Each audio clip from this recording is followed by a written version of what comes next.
Megan, please let me know when you're ready for me to kick off. Will do. We'll give it another minute or two, Director. And we can get started. Okay, thank you. All right, Director, I would say have at it. Okay, thank you, Meg. Good afternoon, everybody, and welcome to the September 19th monthly briefing call. I'll start off with a few updates, and then we'll certainly get into our sections and let them report out. Just want to remind everybody that we're still operating underneath FEMA INF restrictions. So as we continue to work through the project review process and move public assistance forward, money on the backside is been slowed because of INF. So I know that the federal government continues to pursue a continuing resolution to get funding put back into the disaster relief fund, but we will be under INF until such time that the fund is replenished. So we continue to work those projects and continue to get them in the queue. But as of right now, the mitigation recovery team is working diligently to make sure that we have as many projects as possible prepared and ready to go through the obligation process when INF is lifted. Additionally, just a reminder, if you're engaged locally at the local level with your ARPA projects for your local community, that ARPA projects of the deadline is coming quickly for obligation. So please keep an eye on that and do not lose out. Wanted to give a reminder to folks that have received grant funds from HSEM that your quarterly reporting requirements, we have a few communities that have kind of fallen off with their quarterly reporting requirements. So please make sure your QPRs are submitted and are timely so we can make sure that we're meeting our obligation for our audit and the FEMA requirements for us as the pass-through. The July 10th to 13th disaster has been declared. That is disaster 4812 for us internally, and the team has been out in the field doing their thing, doing project scoping and those types of things. So that impacts both Coos and Grafton County. Again, that's for July 10th to the 13th, 2024. So kudos to the mitigation recovery staff as they continue to pursue getting as many public assistance projects processed as we can.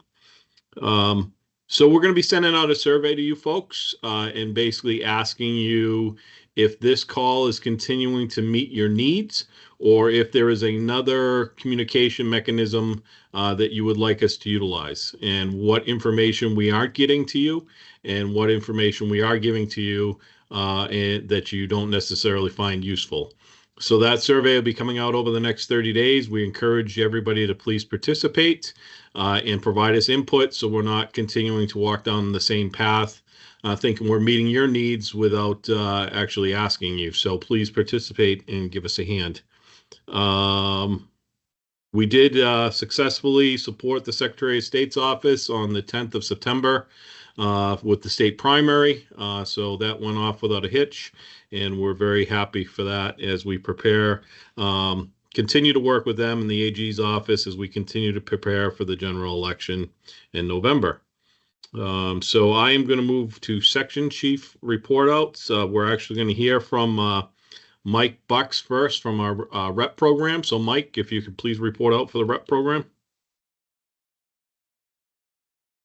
Sir, thank you. The rep program right now, we're continuing to prepare for our next series of out-of-sequence events. That includes our MS1 drill, which is our Medical Service 1 drill on September 25th. That involves the Dover EMS, Wentworth Douglas Hospital, and DPHS. From there, October 1st, we have our State Transportation Staging Area drill.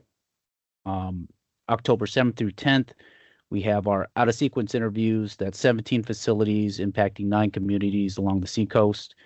And finally, October 26th, we have our Dover Reception Center drill. That is a FEMA-evaluated drill integrated with the EOC. Our reception centers provide a variety of services for evacuees in event or in the event of an accident at the Seabrook Station power plant. Sir, pending your questions, I'll be followed by Chief Christensen. Okay, we're going to hold questions till we get to the end. And training, exercise, and development, Bob Christensen. Good afternoon, everyone. Couple things for you to consider.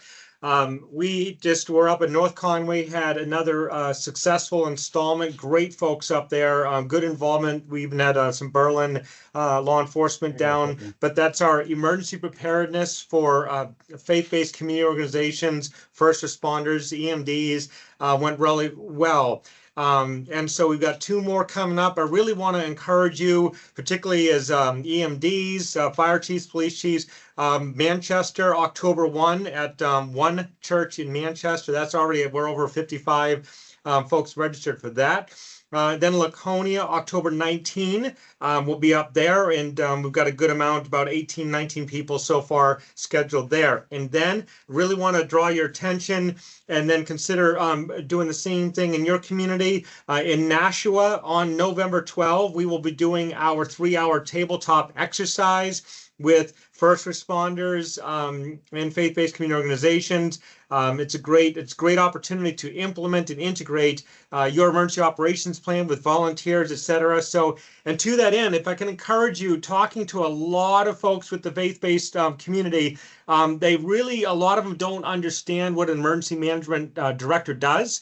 So it's a golden opportunity to talk with a good volunteer base, and during Blue Sky Days, to think about them in terms of your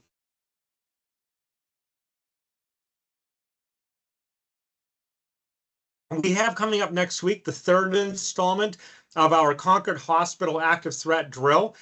This is really Concord Hospital that's driving it. We're facilitating it, but they're driving it. They're doing an excellent job, including stakeholders. I bring that up for your consideration, reference your hospitals in your community. What I love that what we're doing there, it's not just another active threat, law enforcement, fire, RTF response.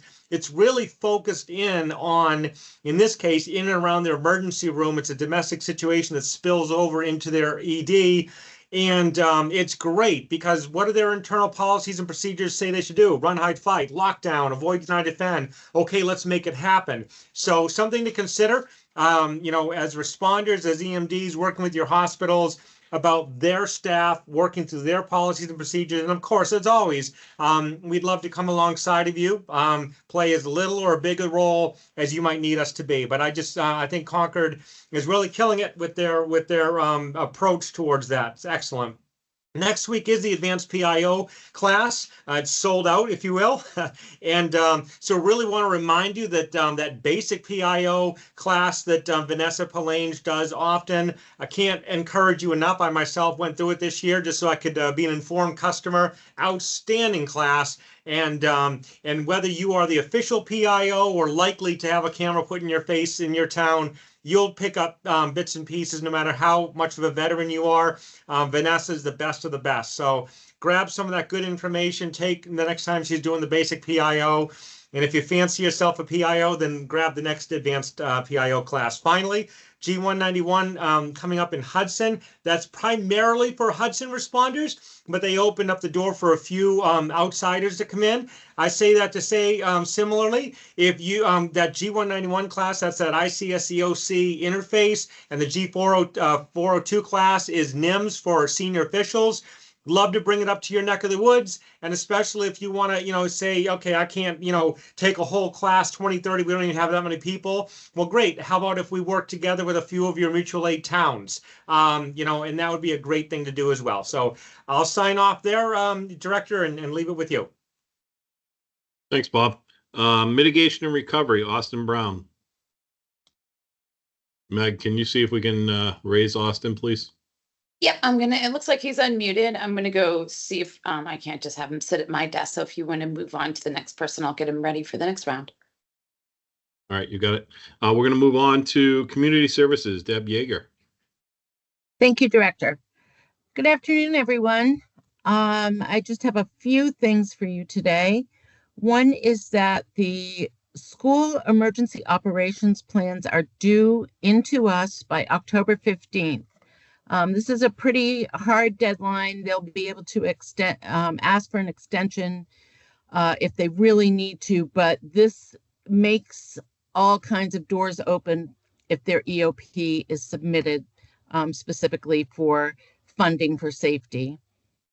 They need your signature, so they may be coming to you as EMD to get your signature. If you're coordinating with them, please do remind them that their EOPs are due by October 15th. I will add a couple of things to Bob's training announcements. I just want to be sure that you know that you can get WebEOC training scheduled pretty much anytime. We like to do it at your convenience. We also do it virtually if you would rather do that. It's just really great. The more people who are up to date with their WebEOC training, the better. We've also been doing it in some communities where they've invited communities around them to do it with them. So there's also EMD Fundamentals for Emergency Management Directors, and that's like an EMD 101. We will do the same with that. We will bring it to your town. You can open your doors to other communities around you, which is often quite beneficial because you can share experiences with each other. And just let your stakeholder liaison know that you'd be interested in either of these two trainings. You should have received a map from us via the listserv with the updated stakeholder liaison assignments, so you can see who is yours if you don't already know. You can just call our main number and ask for them, or with any questions that you have anytime, please go ahead and contact them. And I am always available to you if you have questions for me. So I think that's about it, Director. Thank you. Thank you, Deb.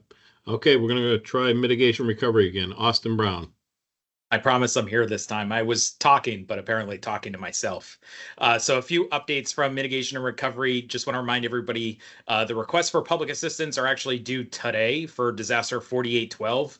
So again, as Director Buxton highlighted, that's for the July 10 to 13 flooding in Grafton and Coos counties. Again, we're well underway already with site inspections for that disaster. We greatly appreciate all the communities and state agencies' support and being able to get those done before we know the great four-letter word of snow arrives in the North Country. Next, moving over just to the mitigation side of the house to highlight a few areas.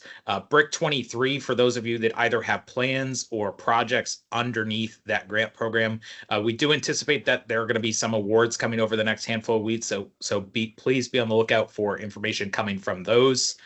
Brick 24, we do anticipate that the notice of funding opportunity is going to likely be coming out in the next handful of weeks. So please be on the lookout for information coming from our office relative to that. We also have already sent out information to communities who are going to be due for a local hazard mitigation plan update in 2027. Our intent is to have those plans be put on the Brick 24 round of funding. So please make sure you're timely in responding to our request to submit your letter of intent so you don't miss out on an opportunity to receive funding to do your local hazard mitigation plan update. And lastly, we do want to just highlight the FEMA Swift Current program. Application periods here in New Hampshire are currently open. The application period opened on September 10th and carries through January 10th. Please reach out to our office if you have any questions. Certainly are happy to provide you with any information that you need relative to that program. But that's all I have, Director. Thank you, Austin. New Hampshire IAC, Marilyn, are you on the call with us? Good morning. Yes, thank you, sir. Marilyn Burkowski here with the New Hampshire Information Analysis Center, our state's fusion center. I always like to put a plug into for this group. If you have a desire to get onto our distribution list, you can email our inbox and we can get you set up with that. One of the products that we sent out just this morning was a 6-month review of the 2024 IC3 stats that are submitted to the FBI. So this is it's dependent on victims submitting information to this reporting portal. And we already saw over 1,000 complaints made by New Hampshire specific victims this year. The top 5 categories, which had round about 100 complaints each, encompass phishing and spoofing emails, non-payment delivery schemes, personal data breaches, extortion, and tech support. The extortion category also encompassing sextortion. And then we already have seen over nearly $4 million in loss by individuals in the state of New Hampshire. So we just wanted to encourage people to report to that IC3 portal, or your constituents if you have any reporting up that information. And then there's some nice public safety PSA videos that I thought would be applicable for this group as well. So again, if you're interested in getting on our distribution list, we send out a variety of different information, stats, etc. So thank you, sir. Thanks, Marilyn. Before we open it up for questions, I do want to selfishly push in the final plug for EMD 101.